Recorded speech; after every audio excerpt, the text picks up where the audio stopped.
Once upon a time, in a great sea, there lived a giant whale named Chuck. Hey, buddy. How's it going? Chuck lived with his wife, Joanne, in a lovely split-level home in Saltwater Springs. It's not fancy, but we like it. Joanne had just finished cleaning the house when the doorbell rang. Oh dear, they're here. She opened the door to find her dinner guests, who had arrived unexpectedly early. Tom, Nancy, what a pleasant surprise. Sorry we're a little early. A little? It was just more convenient this way because we had to drop little Nemo off at practice. He's a starter on this year's synchronized swimming team. How exciting. Oh, they grow up so fast. Yes, he's gotten to that awkward age. He's all arms and tentacles. Oh, Joanne, I love what you've done with your home. A sunken living room? The whole house is sunken. And how do you like my new furniture? Ooh, Mediterranean. That's become so popular around here. Just then, a sporty SUV pulled into the driveway. Oh, good. Chuck's finally home.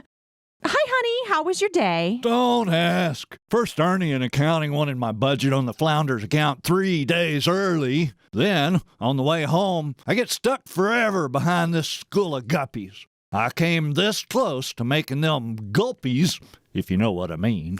Chuck, darling? I no sooner get past them, and this old souped-up barracuda pulls out in front of me. I was ready to blow my top, so I surfaced and blew my top. The last thing I need is company. Suddenly, Chuck realized they weren't alone. You remember the squids, Tom and Nancy, our dinner party? That's tonight? Yes, and my plankton casserole is just about ready. And so Chuck and Tom spent the next 27 minutes shaking hands.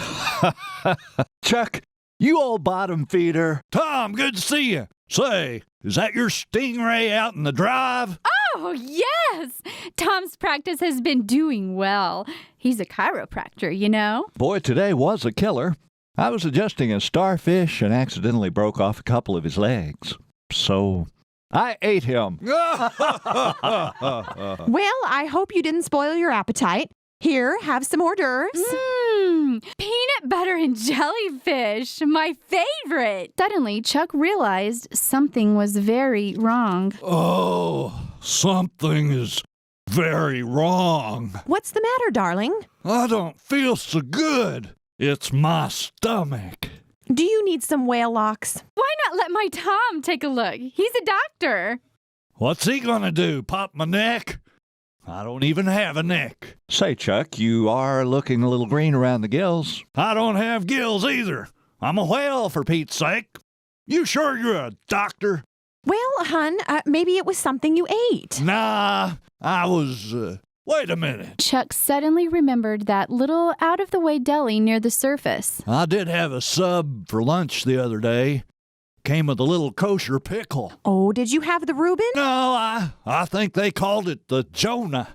But that was 3 days ago, and that thing feels like it's still squirming around down there. But I thought you had stopped going to that little deli. I had. Something just compelled me to give it another try, and it seemed fresh. I mean, just came off the boat. Doesn't get any fresher than that. And that's when Dr. Squid finally, came up with some sound medical advice. Chuckster, I think you should regurgitate by means of expulsion. Oh, Tom, you're so wise! You want me to do what? Well, in layman's terms, give it the old heave-ho. Unfortunately, being a whale, Chuck had no fingers. How am I going to do that? It became painfully obvious as Chuck realized he had a higher calling.